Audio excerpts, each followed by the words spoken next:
नमस्कार, आप देख रहे हैं सुदर्शन न्यूज। मैं हूं आपके साथ अमित शर्मा। शाम के 7 बज चुके हैं और समय हो गया है जवाब तो चाहिए। बात करेंगे यूपी के मुख्यमंत्री योगी आदित्यनाथ की, जिनका एक बयान इन दिनों चर्चा का विषय बना हुआ है।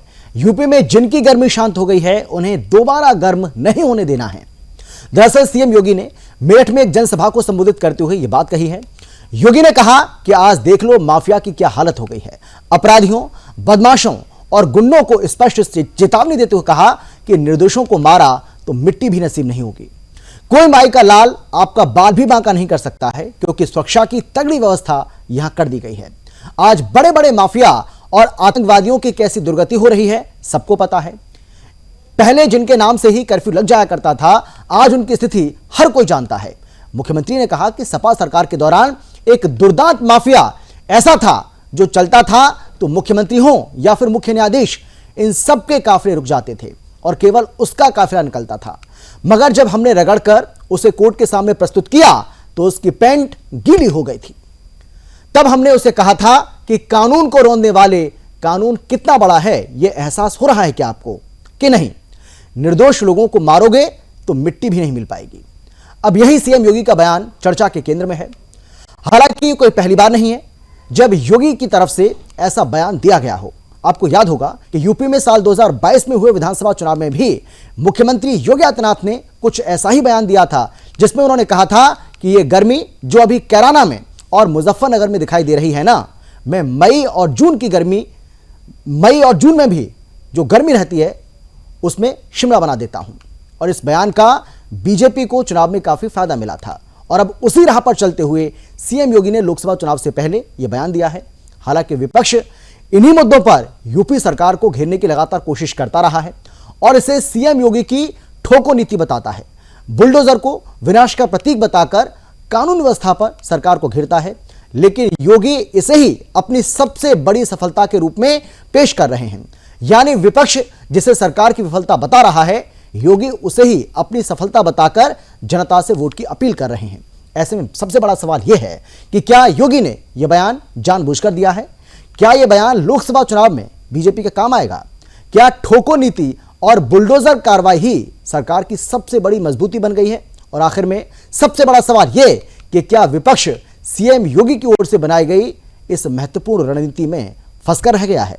आज चर्चा इसी को लेकर करेंगे, लेकिन पहले एक रिपोर्ट आपको हम दिखाते हैं। हमारे साथ कौन कौन खास मेहमान मौजूद हैं, उनसे भी आपका हम परिचय कराएंगे, लेकिन पहले ये रिपोर्ट।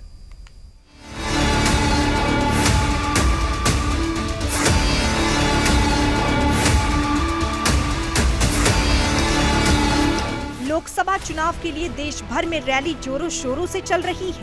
इसी कड़ी में मेरठ के सरधना में चुनावी सभा के लिए पहुंचे उत्तर प्रदेश के मुख्यमंत्री योगी आदित्यनाथ ने प्रदेश में कानून व्यवस्था को लेकर अपराधियों को स्पष्ट मैसेज दिया। प्रदेश की सुरक्षा व्यवस्था में सेंध लगाने वालों को कहा, अगर निर्दोष लोगों को मारोगे तो मिट्टी भी नहीं मिल पाएगी। सीएम ने कहा कि बड़े बड़े दुर्दांत माफिया और अपराधियों की किस कदर दुर्गति हो रही है। आपको इस बात के लिए आश्वस्त करता हूं कि कोई माई के लाल बाल बांका नहीं कर सकता है। सुरक्षा की इतनी पुख्ता व्यवस्था हमने की है यूपी के अंदर। आज आप देखते होंगे बड़े बड़े दुर्दांत माफिया और अपराधी किस कदर उनकी दुर्गति हो रही है। आप देख रहे होंगे जिनके नाम से ही लोग कर्फ्यू जैसा माहौल होता था, आज उनकी दुर्गति क्या है। आज कानून कितना बड़ा होता है यह एहसास हो रहा है कि नहीं हो रहा है। और निर्दोष लोगों को मारोगे तो मिट्टी भी नहीं मिल पाएगी। बता दें कि उत्तर प्रदेश में राजनीति में अपराध के गठजोड़ का फायदा राजनीतिक दल लंबे समय से उठाते आ रहे हैं, तो वहीं जीतने के बाद अपराधी भी फायदा उठाते रहे हैं। अपना आपराधिक और आर्थिक साम्राज्य मजबूत करने के लिए इसका पूरा लाभ भी उठाते हैं। लेकिन बीते कुछ सालों में यूपी के कई माफियाओं का सफाया हो चुका है। योगी आदित्यनाथ के 2017 में मुख्यमंत्री का पद संभालने के बाद माफिया के विरुद्ध एक सुनियोजित अभियान चलाया गया है। अधिकारियों को स्पष्ट निर्देश दिए गए कि अपराधियों के प्रति जीरो टॉलरेंस की नीति अपनाते हुए काम करना है। इसके सकारात्मक परिणाम सामने दिख रहे हैं। कुख्यात माफिया ठिकाने लगाए जा चुके हैं। उनका आर्थिक साम्राज्य ढह गया है और वो खुद या तो जेल में है या फिर मारे गए। कुछ दिनों पहले ही उत्तर प्रदेश के बांदा जेल में बंद माफिया मुख्तार अंसारी की हार्ट अटैक से मौत हो गई। वहीं 1 साल पहले ही माफिया अतीक अहमद की भी गोली मारकर हत्या कर दी थी। सीएम योगी आदित्यनाथ ने समाजवादी पार्टी की सरकार के दौरान अपराधियों को संरक्षण मिलने की बात कही। सीएम ने कहा, जब माफिया सड़क पर निकलते थे तो मुख्यमंत्री हो या मुख्य न्यायाधीश, इन सभी के काफिले रुक जाते थे और माफिया का काफिला निकलता था। आप रोज सोशल मीडिया के प्लेटफॉर्म को उठा करके देखते होंगे, एक दुर्दांत माफिया ऐसा भी था। बहनों और भाइयों, जब आज समाजवादी पार्टी की सरकार के समय चलता था तो मुख्यमंत्री हो या मुख्य न्यायाधीश, इन सब के काफिले रुक जाते थे और माफिया का काफिला निकलता था। और जब हमने कार्रवाई की उस माफिया के खिलाफ और उसको रगड़ करके कोर्ट के सामने प्रस्तुत किया तो उसकी पैंट गीली हो गई थी। प्रदेश के लॉ एंड ऑर्डर को लेकर दिए गए सीएम के इस बयान की खूब चर्चा हो रही है।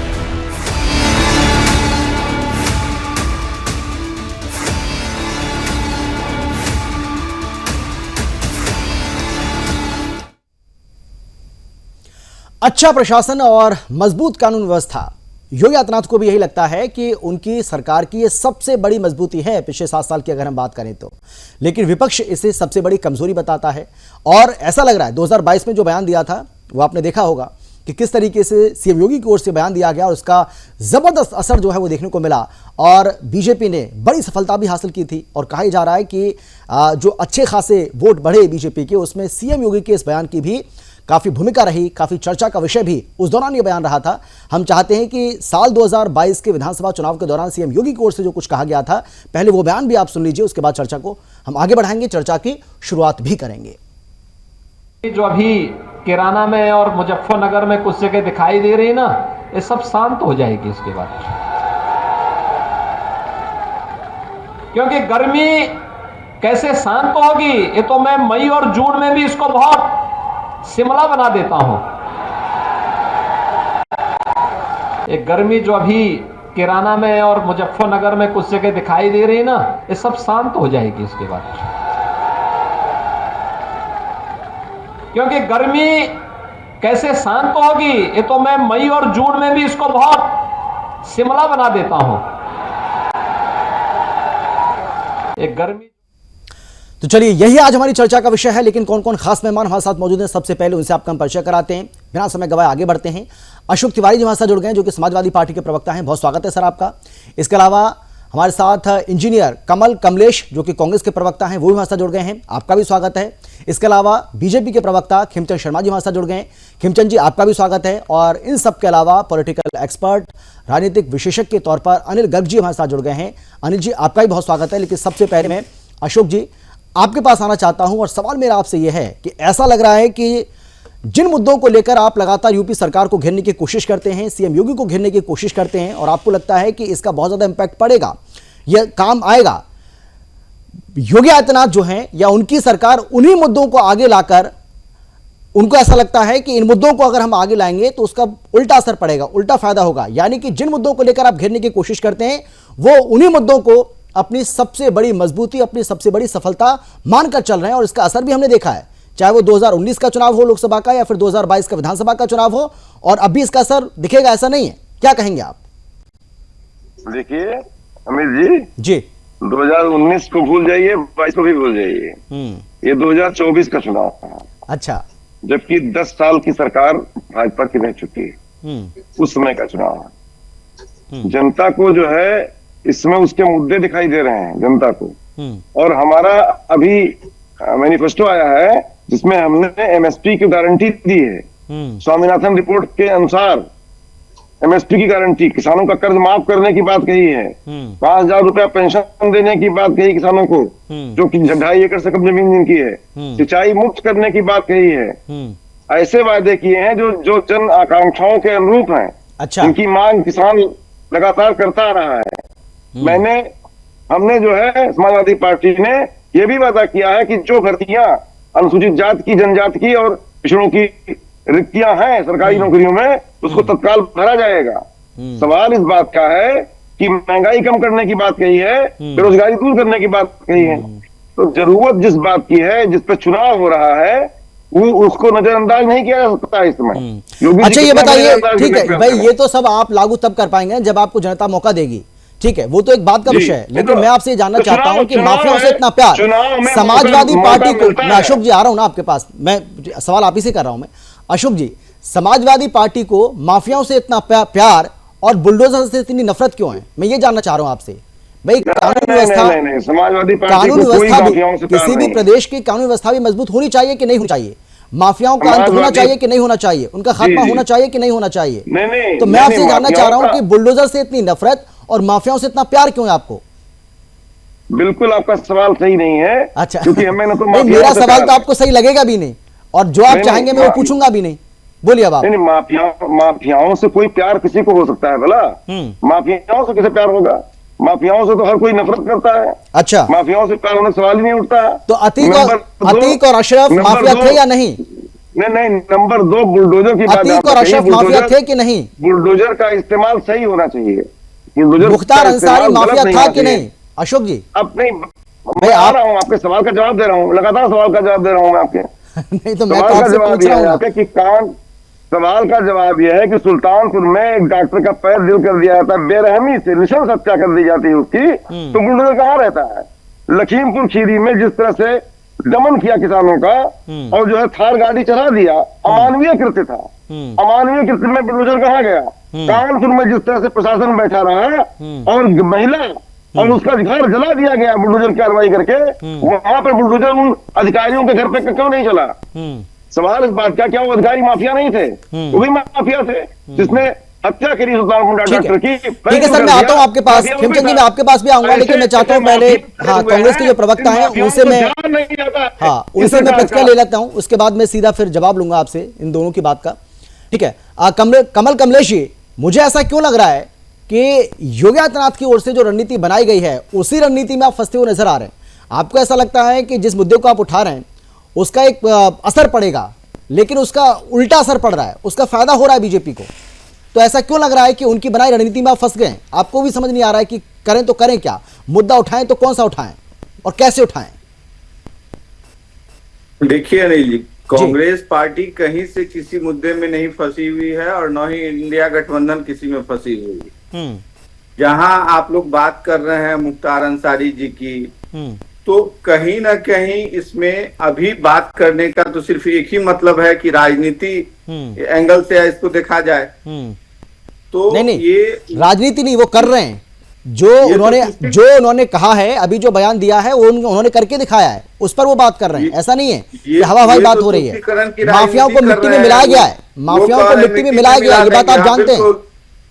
तो मिट्टी में मिलाने के लिए सिर्फ मुख्तार अंसारी ही क्यों मिले हैं? बहुत आदमी ऐसे मैं बता देता हूं, मुन्ना बजरंगी है, अतीक अशरफ है, अतीक अहमद है, अशरफ अहमद है, मुख्तार अंसारी है, संजीव जीवा है, विकास दुबे है, कितने नाम गिनाऊं मैं आपको? और भी बहुत सारे नाम। और देखिए, हाँ, कानून के दायरे में रह के, और कानून यदि अपना काम सही ढंग से कर रही है तो किसी भी अपराधी हो चाहे गुंडा राज हो, कुछ भी हो, खत्म करने में कहीं कोई बुरा नहीं है। लेकिन उसके साथ साथ वो मजलूमों और गरीबों पर भी जो अत्याचार हो रहे हैं उसके लिए कौन जिम्मेवार है? अच्छा, जितने भी ये मैंने नाम गिनाए, जितने भी नाम मैंने आपको बताए, इनमें से कौन सा आपको गरीब और मजलूम लग रहा है? एक भी नाम बताइए। मुन्ना, मैं फिर से रिपीट कर देता हूं ना सर, मैं फिर से रिपीट कर देता हूं।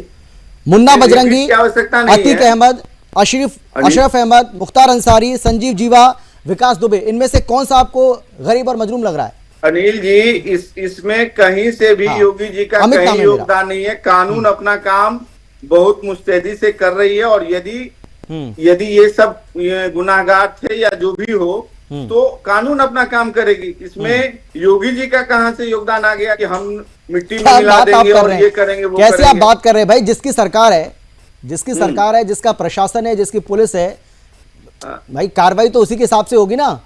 क्या बात आप कर रहे हैं? जो मुखिया है भाई, आदेश कौन पारित करता है? आदेश कौन पारित करता है? कार्रवाई करने, हाँ। योगी जी तो एक तरफा कार्रवाई पे मतलब जुड़े हुए हैं। नहीं, कार्रवाई एक तरफा भाई, कार्रवाई एक तरफा हो रही है या दो तरफा हो रही है या तीनों ओर से हो रही है, चौतरफा हो रही है, ये तो फैसला आप और मैं नहीं करेंगे ना, ये फैसला तो अदालतों को करना है, दिखना चाहिए, ये फैसला तो अदालत करेंगी, कानून अपना काम कर रहा है। बोल रहा हूं मैं, हाँ। यही बोल रहा हूं मैं, कानून यदि कोई इसमें फैसला करती है और कानून यदि सजा देती है वहां तक समझ में आती है, लेकिन यदि बुलडोजर बाबा, पुल बाबा, यदि अपने मन से और अभी के स्थिति में यदि इस तरह की बयानबाजी यदि कर रहे हैं तो एकदम वो सरासर गलत और निराधार है। ठीक है खेमचंद जी, आरोप ये लग रहा है कि ऐसे जो बयान दिए जा रहे हैं, जानबूझकर ये बयान दिए जा रहे हैं और इसका फायदा आप चुनावों में उठाना चाहते हैं। अगर योगी आदित्यनाथ ये कहते हैं कि निर्दोष को छेड़ोगे तो छोड़ेंगे नहीं, मिट्टी में मिला दिए जाओगे, मिट्टी भी आपको नसीब नहीं होगी, तो ये जो बयान दिया गया है ये एक राजनीतिक बयान है, आपका जवाब? नमस्कार, जय हिंद जी। नमस्कार, जय हिंद। आपके सभी दर्शकों को नवरात्रि चल रहे हैं, नवरात्रों की बहुत बहुत शुभकामनाएं जी। आपको भी। आज गणगौर का त्योहार है, सभी माता बहनों को बहुत बहुत शुभकामनाएं। देखिए, ये सिर्फ बातें नहीं है, ये हकीकत है। हम सब जानते हैं हमारी सरकार से पहले उत्तर प्रदेश में क्या होता था, कुछ लोगों के नाम पे तहलका मच जाता था, वो आ रहे हैं, दुकानें बंद हो जाती थी, लोग डरते थे, बहन बेटियां घर से निकलना बंद कर देती थी, कहीं हमें उठा ना लें, हमारे साथ कुछ हो ना जाए, हमारी दुकानें लूट टूट ना हो जाए, हमारे पैसे को उठा ना लिया जाए। ये सारी चीजें हमने देखी थी।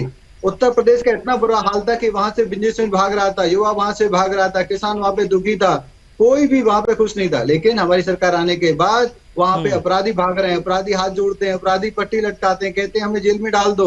और जो बड़े अपराधी जिनके नाम से तहलका मचता था, जिनके नाम से सरकार चलती थी, आज वो कहाँ पे हैं? वो भगवान को प्यारे हो चुके हैं या जेल में बंद हैं, हम सब देख रहे हैं। तो जब योगी जी कहते हैं कि मई और जून में शिमला बना देता हूँ, तो वो अपराध के चरम सीमा को कहते हैं कि मैंने, जब पीक होता है अपराध का, उस समय भी मैं उनको ठंडा करके रखता हूँ, ठंडा करके रखूंगा, क्योंकि अगर कोई आम आदमी को परेशान करेगा, अगर कोई उत्तर प्रदेश की जनता को परेशान करेगा, निर्दोष जनता को परेशान करेगा, तो उसको छोड़ा नहीं जाएगा, उसको या तो भगवान को प्यारा कर दिया जाएगा या फिर उसको जेल में डाल दिया जाएगा। किसी भी कीमत में उसको अपराध नहीं करने दिया जाएगा, गरीबों को परेशान नहीं कर दिया जाएगा। ये आज हमारे योगी बाबा का टैगलाइन है और यही योगी बाबा की पहचान बन चुकी है कि ठीक है, अपराध के लिए कोई भी एक्सेप्टेंस नहीं है, जीरो टॉलरेंस फॉर दी अपराध, zero tolerance for any crime. तो क्राइम के लिए नो है। ठीक है खेमचंद जी, मैं लौटूंगा आपके पास और मैं चाहूंगा कि आप अपनी बात को आगे बढ़ाइए, अपनी बात को पूरा कीजिएगा। अनिल जी, आपके पास भी आ रहा हूं, लेकिन मजबूरन एक छोटे से ब्रेक में मुझे रुकना है।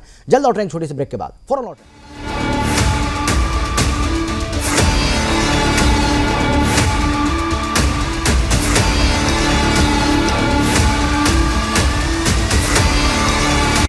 लाखों की संख्या में श्रद्धालु पहुंचे अयोध्या। बरसों की प्रतीक्षा के बाद हमारे अयोध्या का गौरव लौटा है। नहीं तो पहले टेंट, टूटे घाट, गंदगी, कोई फैसिलिटी नहीं। और अब काशी देखो, केदारनाथ देखो, उज्जैन देखो, सोमनाथ देखो, सब भव्य दिव्य। और मोदी जी कहते हैं ये तो बस ट्रेलर है, आस्था का परचम लहराता रहे।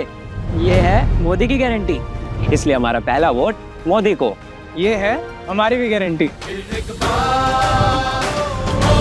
कमल का बटन दबाएं, भाजपा को जिताएं। जॉइंट पेन के लिए डॉक्टर ऑर्थो ऑयल के अमेजिंग रिजल्ट सबको पता है, पर क्या आपको पता है कि पुराने और ज्यादा बिगड़े दर्द के लिए डॉक्टर ऑर्थो ऑयल के साथ साथ डॉक्टर ऑर्थो कैप्सूल्स को भी रेगुलर यूज करना चाहिए। ये कोई टेम्पररी पेन किलर नहीं, आयुर्वेदिक औषधि है।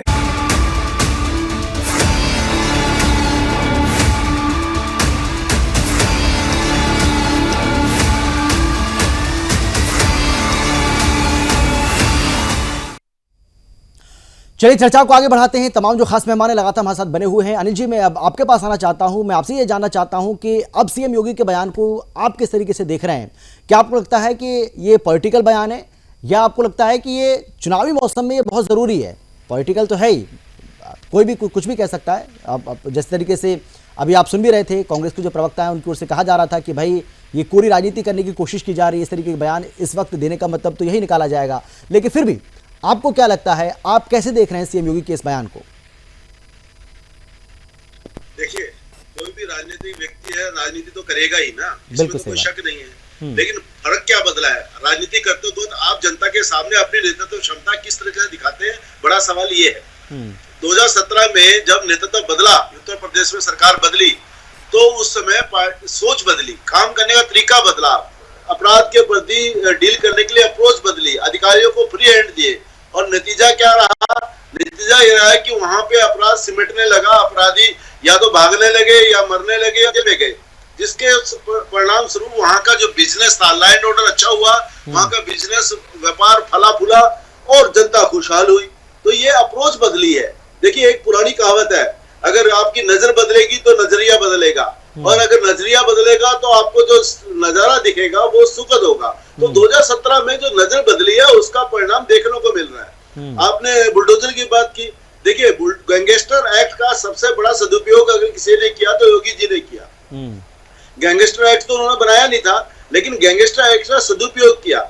जैसे ही किसी माफिया ने कोई भी गड़बड़ की तो उस पर गैंगस्टर एक्ट लगाया और उस पर बुलडोजर पे उसकी संपत्तियों पर कार्रवाई की। जनता में संदेश गया कि अब माफियाओं के दिन लग गए, अब आपको डरने की जरूरत नहीं है। तो उसके खिलाफ जो गवाह था वो भी सामने आने लगे। आप देखिए, मुख्तार अंसारी के पास कितने सारे केस थे, किसी केस में उनको कोई गवाह नहीं होने का बरी हो रहे जा रहे थे, लेकिन जैसे सरकार मिली तो उनको खिलाफ गवाह भी मिलने लगे, पुलिस की अप्रोच ठीक हुई, उनको एडवोकेसी ठीक हुई सरकार की, और उनको सजा मिलनी शुरू हुई। इससे पहले तो सजा नहीं मिलती थी, जबकि अपराध तो पहले भी उन्होंने बहुत किए थे।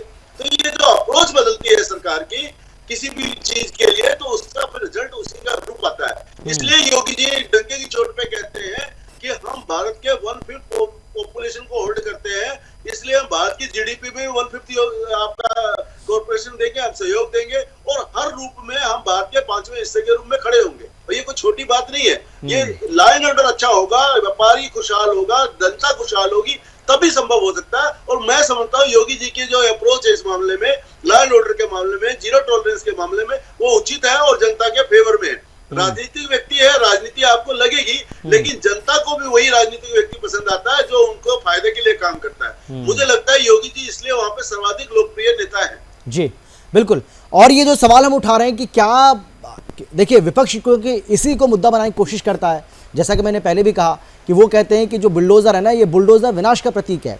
वो ये कहते हैं कि भाई आप किसी को भी उड़ा देते हैं, ठोकर नीति चल रही है प्रदेश के अंदर, तो इनको मुद्दा जो बनाने की कोशिश की जा रही है। और योगी आदित्यनाथ को ऐसा लगता है कि यही हमारी सरकार की सबसे बड़ी मजबूती है, उसको भुनाने की कोशिश भी करते हैं, और उसी कड़ी में ये बयान उनकी ओर से दिया गया है। तो क्या ये विपक्ष को उल्टा पड़ रहा है क्या? नहीं अमित जी, आप मुझे बताओ, किसी को बिजली से करंट लगता है, किसी को बिजली लगता है कि ये विकास की प्रतीक है। बुलडोजर कब से विनाश का प्रतीक होने लगा? बुलडोजर तो हमेशा कंस्ट्रक्शन में काम आता है। हाँ बिल्कुल सही बात। बुलडोजर उन लोगों को जरूर दबाने का काम कर रहा है, उन लोगों को जरूर उखाड़ने का काम कर रहा है जो अपराधी प्रवृत्ति में लिप्त है। मैंने पहले ही कहा, गैंगस्टर एक्ट का सबसे बड़ा सदुपयोग अगर किसी ने किया है उत्तर प्रदेश में तो योगी सरकार ने किया है। बुलडोजर उनके लिए जरूर टेरर का पर्याय है जिन लोगों ने अपराध किए हैं, नहीं तो बुलडोजर तो हमेशा कंस्ट्रक्शन में काम आता है। आपकी सड़कें बनती है बुलडोजर के माध्यम से बनती है, जेसीबी आती है तो अगर पुराना कुछ उखाड़ती है, नया कंस्ट्रक्शन करती है। और यहाँ पे भी अगर अपराधियों की संपत्ति तोड़ी है तो वहां पे भी गरीबों के लिए मकान बने हैं ना, वो मकान गरीबों को दिए गए कि नहीं दिए गए। तो मुझे ऐसा लगता है ये देखने की अप्रोच है, और यही एक बड़ा बदलाव 2017 के बाद आया है।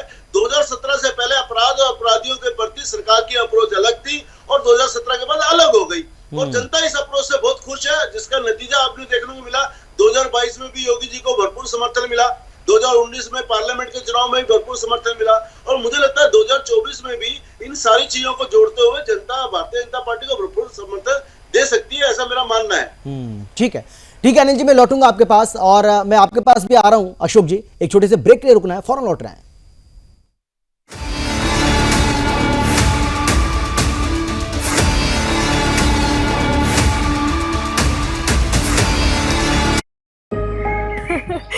हाँ हाँ देखो जी भर के अपना ही है, और अपने ही वोट से बने हैं बड़े बड़े पुल देश भर में। हमारी लाइफ तो निकल गई बेटा, हमारा टाइम तो अटकाना, फटकाना, लटकाना यही कल्चर होता था, पर तुम लोगों के लिए बड़े काम करने वाला बैठा है। सिर्फ 10 साल की स्पीड देख लो, अटल सेतु से अटल टनल देख लो, चिनाब ब्रिज से बोगीबिल ब्रिज देख लो, और इतना करके भी मोदी जी कहते हैं ये तो अभी ट्रेलर है। हमारे सपने पूरा करने की गारंटी मोदी जी की, तो उनको जिताने की गारंटी किसकी? हम बाप बेटी की। कमल का बटन दबाएं, भाजपा को जिताएं। बेटी, बीवी या माँ, हमारी लाइफ में मुश्किल दिनों के दर्द, उनका असमय होना, चिड़चिड़ापन, थकान, कमजोरी व खून की कमी जैसे तकलीफें होती हैं। इनसे घबराएं नहीं, अपनाएं 90 वर्षों से इंडिया की नंबर 1 औषधि व tonic Hem Pushpa. Doctor ortho ayurvedic oil and capsule, जोड़ों के दर्द की बेजोड़ दवा। मुश्किल दिनों की शुरुआत से मेनोपॉज तक महिलाओं का नंबर 1 टॉनिक हेम पुष्पा। देश का नंबर 1 कपिला पशु आहार।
बार 5 की 5 आपने मोदी जी को दी थी, इस बार आप क्या बोलेंगे? अच्छा, विपक्ष की क्या स्थिति है? विपक्ष तो यहाँ पे दिख ही नहीं रहा है।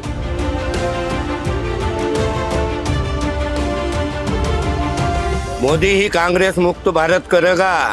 महिलाएं हैं, महिला समूह हैं, हर वर्ग के लिए माननीय प्रधानमंत्री जी तमाम कल्याणकारी योजनाओं को लेकर के आए। क्या लगता है, क्या माहौल है सर? यहाँ पर तो बीजेपी की लहर है, यहाँ पर मोदी जी की लहर है। मोदी जी के वैसे ही जीतेंगे सब। बीजेपी सरकार यहाँ पे रही है, जो भी यहाँ पे मंत्री या जो विधायक हैं यहाँ के, वो अच्छा काम कर।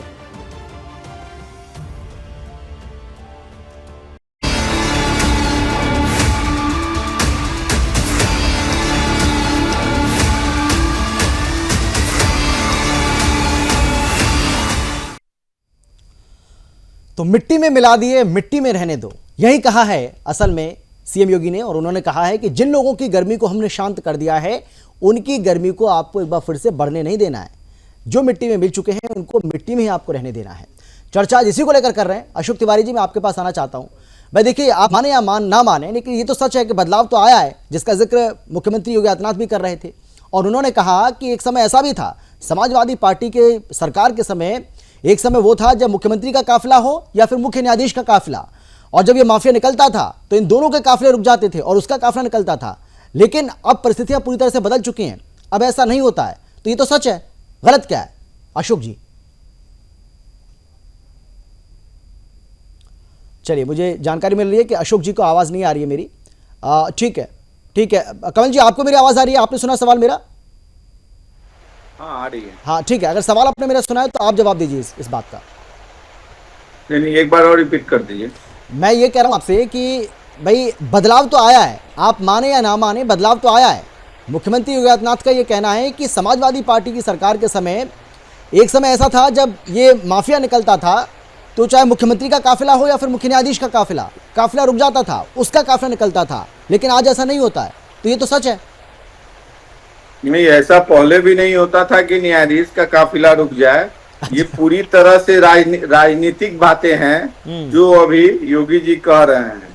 बीजेपी कंप्लीटली भ्रष्टाचारियों की पार्टी है।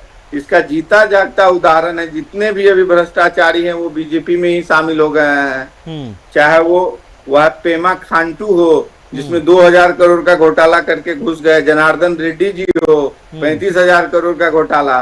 तो कहीं ना कहीं नहीं, मुद्दे को डाइवर्ट मत करिए कमलेश जी, आप मुद्दे को डाइवर्ट मत करिए। मैं आपसे यही जानना चाह रहा हूँ कि भाई जो बदलाव आया है उसको तो स्वीकार करिए ना आप। भाई माफियाओं को अंत होना चाहिए। अब उन लोगों से पूछिए ना, उन लोगों से आप पूछिए ना कि जिनके आतंक से जो लोग परेशान थे वहां पर, उन लोगों से पूछिए कि आज उन्हें कितना बदलाव नजर आ रहा है, कितने खुश हैं वो। अब अमित जी, इसी बदलाव में और इसी राजनीति में 2024 में ही ये जनता दिखा देगी कि योगी जी ने क्या काम किया और उनका फलाफल उनको क्या मिला है। लेकिन 2019 में और 2022 में भी जनता ने दिखाया ना कि उन्होंने क्या काम किया, वो यही तो कह रहे हैं। मैं वही तो आपको बता रहा हूँ। मैं उसे डिनाई नहीं कर रहा हूँ। देखिए, परिवर्तन संसार का नियम है। परिवर्तन हुआ, मोदी जी आए, 10 साल तक उन्होंने जो है देश को किस तरह से और किस हालात में ले गए और आज हमारा देश आज कहाँ पे है, ये हम लोग इसकी कल्पना नहीं कर सकते हैं कि वो हम लोग कितने पीछे चले गए। जब ये हटेंगे योगी और मोदी, तब समझ में आएगा आम पब्लिक को और शायद आपको आप कितने पीछे, देखिए देश कितना पीछे चला गया है, चले गए भाई। देखिए, आरोप लगाना बहुत आसान है कमल जी, ये बात आप भी जानते हैं। अगर देखिए, क्योंकि मैं मुद्दे को डाइवर्ट नहीं करना चाहता, लेकिन सच बात तो यही है कि अगर आप इंडी गठबंधन के जो तमाम जो अलायंस के जो पार्टनर हैं ना आपके, उनके मैनिफेस्टो को अगर देखोगे ना आप, तो सबका अपना अपना मैनिफेस्टो है। कोई कॉमन मिनिमम प्रोग्राम है क्या आपके पास? आप अलग, एक में कोई और वादा कर रहा है, दूसरे में आप कोई और वादा कर दे रहे हैं। तो देश की जनता भी कंफ्यूज है कि भाई अगर ये गलती से सत्ता में आ भी गए तो ये कौन सा मैनिफेस्टो लागू करेंगे। खैर चलिए, ये चर्चा का विषय नहीं है, लेकिन आपने अगर मुद्दा उठाया तो मैंने ये बात कही है, क्योंकि इससे मुद्दा डाइवर्ट होगा। नहीं हाँ। ये स्ट्रेटेजी अपने स्टेज पे यदि कोई अपना मैनिफेस्टो ला रहे हैं तो इसमें इंडी गठबंधन या इंडिया गठबंधन कुछ कर नहीं सकती है। सबका अपना अपना ये है, तो वो स्टेट के हिसाब से कर रहे हैं। लेकिन कांग्रेस पार्टी जो है, मतलब देश में सबसे बड़ी पार्टी बीजेपी के बाद अभी है, तो हम लोग देश के रूप में अपना मैनिफेस्टो ला रहे हैं और वो लोग स्टेट वाइज अपना मैनिफेस्टो ला रहे हैं। इसमें गलत क्या है? चलिए, नहीं गलत क्या है वो तो मैं बता सकता हूं, लेकिन मैं इस विषय को ज्यादा तूल नहीं देना चाहता हूं क्योंकि आज का विषय ये है नहीं। अशोक जी जवाब दीजिए, आप जवाब दीजिए। हाँ, मैं स्पष्ट रूप से कहना चाहूंगा। हाँ, मैं आ रहा हूँ खिमचंद जी, आ रहा हूँ, मैं आपके पास आ रहा हूँ। हाँ, आप 2 मिनट का समय अभी आपने कॉमन मिनिमम प्रोग्राम की बात कही थी। मैं स्पष्ट रूप से कहना चाहता हूँ, एमएसपी एक ऐसा मुद्दा है, एमएसपी की गारंटी जो पूरा देश चाहता है इस समय, और मोदी जी चूक गए हैं इसमें। मोदी जी बहुत बड़ी गलती कर गए हैं। मोदी जी जो गलती कर गए उसकी भरपाई नहीं कर पाएंगे अब। मोदी जी किसानों का विरोध कर गए हैं, किसानों के लिए बहुत ही अत्याचार कर गए हैं। 3 कानून लाए काले, फिर वापस 700 किसान शहीद हो गए उसमें। फिर जो है लखीमपुर में जिस तरह रौंद दिया गया किसानों को, हर गाड़ी जा करके। किसानों के मामले में बैक फुट पर है मोदी सरकार, इस समय बुरी तरह से बैक फुट पर है। लगातार चलिए कोई बात नहीं, देखिए अशोक जी, वो तो आप कुछ दिन रुक जाइए ना, 4 जून को पता चल ही जाएगा कि बैक फुट पर कौन है, फ्रंट फुट पर कौन है, ये तो पता चल ही जाएगा। हाँ, अरे सुनिए तो कांग्रेस के भी एजेंडे में है एमएसपी का गारंटी। कांग्रेस ने भी रखा है एमएसपी गारंटी, समाजवादी पार्टी ने भी रखा है एमएसपी गारंटी। ठीक है, मैं बता रहा हूँ ना, हिमाचल में और कर्नाटक में जो कांग्रेस पार्टी ओपीएस को मुद्दा बना रही थी, ओपीएस को लागू करने की बात कर रही थी, लेकिन जब बात देश की आई तो ओपीएस का मुद्दा कांग्रेस के मैनिफेस्टो में नहीं है। ओपीएस का मुद्दा कांग्रेस के मैनिफेस्टो में नहीं है, लेकिन समाजवादी पार्टी ओपीएस को उसमें शामिल कर रही है। तो आप ये बताइए कि कौन सा मैनिफेस्टो लागू होगा, कौन से मैनिफेस्टो की कौन सी बातें लागू होंगी? सवाल ये है, आप कंफ्यूज हैं। और आपके मैनिफेस्टो में चाहे वो डीएमके का हो, आम आदमी पार्टी का हो, आपका हो या किसी और का हो, इन सब विरोधाभास उसमें नजर आता है। विरोधाभास है सर, मैं यही तो बता रहा हूँ। ठीक है, सुनिए सर, उत्तर प्रदेश सबसे बड़ा राज्य है, देश का सबसे बड़ा राज्य उत्तर प्रदेश है। उत्तर प्रदेश की सबसे बड़ी हम पार्टी है। हमारे बगैर हम जिस तरह से चुनाव लड़ रहे हैं 80 के 80 सीटों पर ठीक है। अब 80 हमारा भाई 80 के 80 लड़ रहे हैं, लेकिन 80 में से जीतेंगे कितने? एक आध जीत भी पाएंगे कि नहीं, सवाल ये है। ठीक है, खेमचंद जी जवाब दीजिए, खेमचंद जी जवाब दीजिए। खेमचंद जी जवाब, ठीक है। अनिल जी आ रहा हूँ मैं आपके पास, अनिल जी आपके पास भी आ रहा हूँ। अब सुन लीजिए सर, सुन लीजिए अशोक जी, सुन लीजिए अशोक जी, आपके बीच में कोई नहीं बोला, सुन लीजिए आप।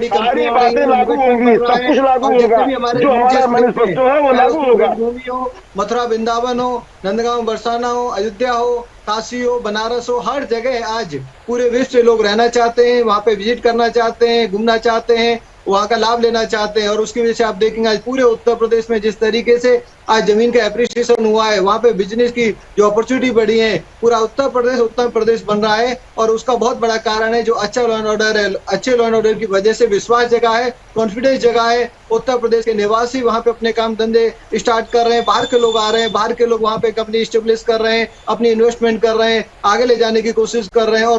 और गवर्नमेंट ने बहुत सारी अपॉर्चुनिटी, बहुत सारे वहाँ पे इनिशिएटिव्स लिए हैं। और उत्तर प्रदेश वो दिन दूर नहीं है जब उत्तर प्रदेश पूरे देश को विकास में लीड करेगा। लॉ एंड ऑर्डर में भी तो सुधार बहुत अच्छा हुआ है। आने वाले समय में उत्तर प्रदेश हमारे देश की एक आत्मा की तरह जो अर्थव्यवस्था में है वो बन के निकलेगा। और योगी बाबा का जो काम है पूरा देश उसको सराह रहा है, पूरे देश में उसकी चर्चा है, हर व्यक्ति उसको पसंद करता है, उत्तर प्रदेश का हर वासी उसको पसंद करता है। इसीलिए अब की बार पूरी की पूरी 80 की 80 सीटें आदरणीय प्राइम मिनिस्टर मोदी जी को मिलेंगी। उत्तर प्रदेश में बीजेपी 100% जीत के आएगी और उत्तर प्रदेश में बाकी जो पोजीशन है उसका कोई भी व्यक्ति नहीं जीतेगा, क्योंकि उनकी जो नकारात्मक पॉलिटिक्स है, अपीजमेंट की पॉलिटिक्स है, गुंडागर्दी की पॉलिटिक्स है, उसको उत्तर प्रदेश एक्सेप्ट नहीं करता। मैं आपसे आगे चाहूंगा, मेरे को मीटिंग में जाना है। बिल्कुल अब तो वाइंड अप करने का समय आ गया सर। आप बस मुश्किल से 30 सेकंड और। अनिल जी अपनी बात पूरी कर लें, उसके बाद में वाइंड अप करता हूँ। हाँ अनिल जी, मेरा ये कहना है, अभी मैंने अपने कांग्रेस साथी को सुना, बोला नरेंद्र मोदी जी ने देश को बहुत पीछे ले गए हैं। मैं भी मानता हूँ पहले देश 10वीं स्थिति पे था आर्थिक मामले में, जीडीपी के मामले में, अब 5वें स्थान पे आ गया। शायद 10 से 5 नंबर कम होता है, पता नहीं किस 13वें स्थान में है सर, 13वें स्थान में मार्च का आप देखिए। अब दूसरी बात करते हैं, अभी एसपी के साथी ने स्थान पे है भारत। सुनिए भाई सुनिए, अभी एसपी के साथी ने, अरे भाई सुनो, एसपी के साथी ने एमएसपी की बात की। ऐसी ही एमएसपी की बात आम आदमी पार्टी ने पंजाब असेंबली से चुनाव से पहले की थी। भगवत मान कहते थे हम मंडियों से एक एक दाना चुन लेंगे, लेकिन अब एमएसपी की बात आई तो उन्होंने किसान आंदोलनकारियों को पंजाब से पूरी सेना के साथ, लाल लश्कर के साथ दिल्ली की तरफ कुछ कर दिया। क्यों उन्होंने एमएसपी लागू किया? क्यों उन्होंने 20 से एक दाना चुन लिया? अपने वादे का क्या हुआ? और एसपी के आधार पे कैसे एमएसपी लागू करेंगे? क्या इनका प्रधानमंत्री बनने वाला है? क्या देश में प्रधानमंत्री बन जाएगा? क्या बन जाएगा? समझ में आएगा सर आपको भी। समझ में नहीं आता कि ये ऐसे झूठे वादे क्यों करते हैं। तीसरी बात आज के विषय की बात कर लेते हैं।